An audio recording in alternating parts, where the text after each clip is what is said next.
Welcome back to Science of the Pitch. In our last episode, we broke down the geometric webs of passing networks. Today, we are moving from the midfield build-up to the ultimate goal, scoring.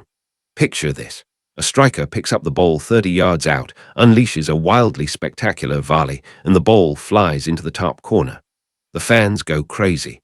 But on the bench, the manager looks furious, checking a tablet, and substitutes him 5 minutes later. Elena, why does modern football data science absolutely hate the spectacular 30-yard screamer? Laughs. It's not that data scientists hate fun, it's just that they love probability. What that manager was looking at was a metric called expected goals, or XG. Mathematically speaking, that spectacular 30-yard shot might have an XG value of $0.03. That means if a player takes that exact shot 100 times, they will only score 3 times. Meanwhile, a simple, unglamorous 6-yard tap-in has an XG of $0.60, an $80% probability of scoring.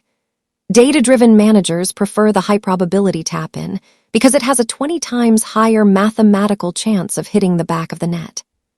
Wow, so to the algorithm, that absolute rocket was just a massive gamble that happened to pay off, but it's a terrible long-term strategy.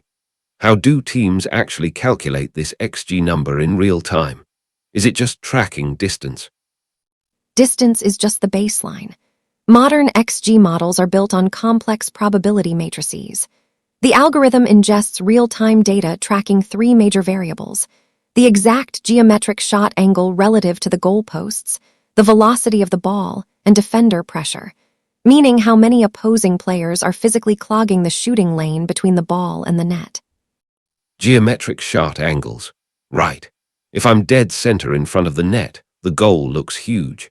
If I run out wide to the corner flag, the net mathematically shrinks into a tiny sliver. Exactly. You are intuitively calculating trigonometry on the fly.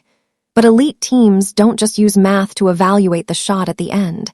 They use it to manufacture the high XG space leading up to it. They do this using a spatial concept called Voronoi diagrams, or what coaches call pitch control. Voronoi diagrams. That sounds like a sci-fi weapon. What on earth is it? Think of it as a dynamic spatial force field. Imagine freezing a live match frame. Now, mathematically draw a polygon around every single player on the pitch. Every point inside a specific player's polygon is closer to them than to any other player on the field.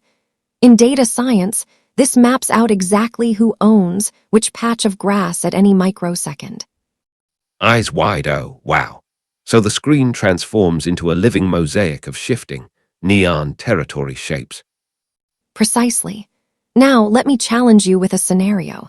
If you're an attacking coach trying to break down a low block, a team defending deeply with everyone behind the ball, where on the pitch do you think you want your players to expand their Voronoi territory to cause the most chaos? Well, the middle is totally congested, and the wings are too far out to shoot. So, the pockets right in between them, the channels. Spot on. We call those the half spaces. Elite teams manipulate the opposition's movement to systematically expand their own Voronoi pitch control right into those half spaces. By flooding those specific geometric zones, they create numerical overloads, ensuring they always outnumber the defenders there. That spatial dominance forces a central defender to step out, opening up a passing lane for a high probability, high XG tap-in. It is beautiful. They are literally weaponizing spatial geometry to break down defensive walls without needing a miracle shot. So, XG keeps the strikers disciplined by calculating probability, and Voronoi diagrams map out exactly who controls the terrain. You've got it. The teams that control the geometry invariably control the scoreboard. Absolutely brilliant. Next time your favorite player cuts it back for a simple tap-in instead of blasting it from deep, don't get mad. They're just playing the algorithms. Elena, thanks for cracking open the math of scoring today. Always a pleasure. Trust the percentages. You heard her. Hit that subscribe button, leave a comment with your favorite XG-busting striker, and join us next time for episode 4, where we brave the elements to look at weather, friction, and fluid drag on the pitch. See you on the next tactical breakdown.